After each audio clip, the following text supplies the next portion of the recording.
La section Abomey-Calavi de l'association des étudiants de Niki joint l'utile à l'agréable. En effet, à la faveur d'une communication émouvante tenue ce dimanche 19 janvier 2025 sur comment réussir sa vie dans un monde en pleine mutation, les étudiants ressortissants de la Cité des Cavaliers ont assisté à ce partage d'expériences. Animé par l'expert en développement personnel, Dr Isiako Zime-Lafia, la conférence a suscité un intérêt particulier auprès de ses participants. Cette formation est venue vraiment dans le bon moment, pour vraiment aider les étudiants qui, entre-temps, avant la formation, avaient une autre idée du monde académique de l'université.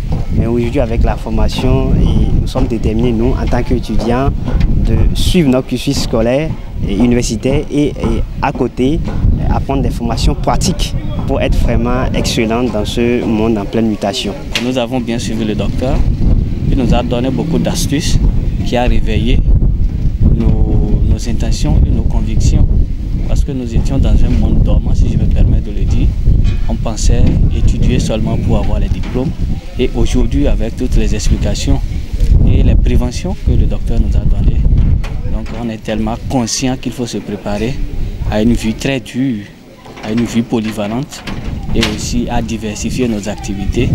Donc à être polyvalent comme il a dit et aussi à beaucoup donner la main, à beaucoup s'intégrer dans l'IA et l'intelligence artificielle pour que notre futur soit meilleur et aussi pour préparer un développement durable. Pour l'orateur, il est nécessaire de comprendre les différentes mutations qui interviennent dans le monde de l'emploi afin de mieux se préparer et de faire face aux réalités. Nous avons fait une communication un peu chirurgicale basée sur les conséquences de l'IA sur l'emploi. Et vous allez voir aujourd'hui que beaucoup d'emplois sont menacés par l'IA parce qu'avec l'intelligence artificielle, la réduction des postes est une réalité, que ce soit dans l'agriculture, dans l'administration, dans l'industrie.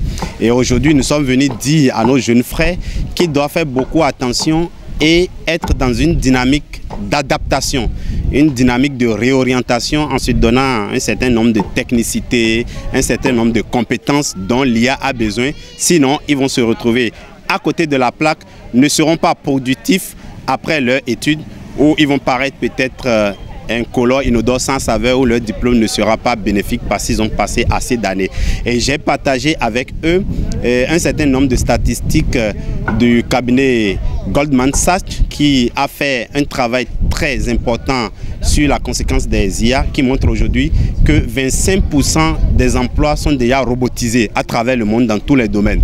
La jeunesse doit pouvoir transcender les échecs et se tourner vers les compétences multiples pour conquérir le monde de l'emploi, fait-il savoir. Je leur ai donné le cas de Jeff Bezos, de Jack Ma pour leur montrer qu'on peut partir de la réussite d'un rien quand on croit en ses compétences et quand on applique les préceptes et les conseils que je suis venu aujourd'hui donner à ces jeunes-là pour qu'ils comprennent que d'ici 10 ans, 15 ans, l'IA va prendre la majorité des emplois et que c'est à eux dès maintenant de commencer par organiser, par orienter leurs ambitions professionnelles en se dotant des compétences, de la technicité, de la qualité recherchée pour avoir des aptitudes et faire face à ce monde plein d'intrigues et d'adversité où on n'est jamais sûr de réussir, quels que soient tous les efforts qu'on fournit pour arriver au bout de ces efforts. Les associations estudiantines devront s'inspirer de cette initiative du bureau de l'association des étudiants de Niki afin de doter la jeunesse béninoise d'un mental d'acier pour faire face aux réalités du monde professionnel, mais aussi et surtout un monde en pleine mutation.